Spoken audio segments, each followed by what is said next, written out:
This channel does not promote any violent, harmful, or illegal activities. All content provided by this channel is meant for an educational purpose only. Top quality और consistent performance के लिए सिर्फ silver pumps नाम याद रखना। স্থায়ী ক্লাবের জন্য ঘর আছে, তবে স্কুলের জন্য নেই। এই কথা শুধু TV9 বাংলা বলছে না। এই ঘটনা ঘটেছে পুরুলিয়ায়। সেখানে ক্লাবের চাঁদার জুলুমের জন্য বন্ধ করে দিতে হলো স্কুল, বদলাতে হলো ঠিকানা। ক্লাব ঘরে স্থায়ী ঠিকানা হলেও স্থায়ী স্কুল ভবনের জন্য করা হলো না কোনো ব্যবস্থা। পুরুলিয়ার ঝালদা পৌরসভার ৩ নম্বর ওয়ার্ডের গড়কুলি প্রাথমিক বিদ্যালয়।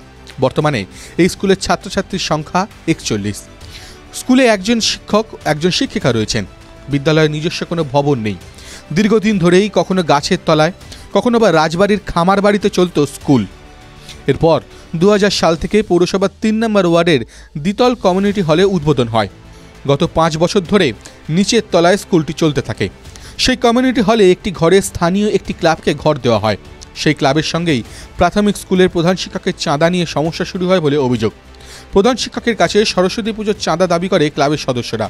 চাঁদা না দিতে পারায় স্কুল সরিয়ে নিয়ে যাওয়ার জন্য চাপ দিতে থাকেন ওই সদস্যরা বলেই অভিযোগ। বিভিন্ন জায়গায় জানিয়েও কোনো সুরাহা না হওয়ায় অপর বিদ্যালয়ের নির্দেশে স্কুলটি সরিয়ে নিয়ে যেতে বাধ্য হন।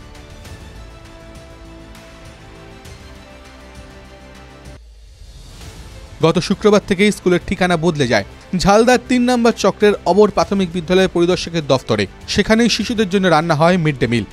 স্থানীয় তৃণমূল কাউন্সিলর তথা প্রাক্তন পৌরপ্রধান শীলা চট্টোপাধ্যায় বলেন, ক্লাবের সদস্যদের কোনো দোষ দেখতে পাচ্ছেন না।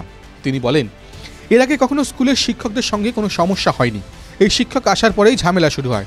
তার এও প্রশ্ন, উনি কেন স্কুলে সরস্বতী পুজো করেননি? শীলা বলেন, ক্লাবের সরস্বতী পুজোর চাঁদা দিলেই কোনো সমস্যা হতো না। আমি ক্লাবের ছেলেমেয়েদের মোটা টাকা চাঁদা দিয়ে থাকি। আমার পাড়ার পুজো, টিচার শুধু আইন নিয়েই পড়ে আছে, আইন দেখাচ্ছে। পাড়ার লোককে বাদ দিলে হয়? পাড়ার ছেলেরাই তো পড়ছে ওখানে।